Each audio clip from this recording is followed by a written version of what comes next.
now, it makes no sense. It's not doing anything. Other than the power steering, that's just because it got air in the...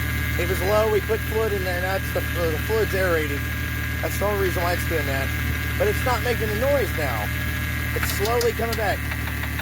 That sounds like something on top of the piston hitting and a rod knock. But then it goes away. A spun bearing, I've never had a spun bearing go away.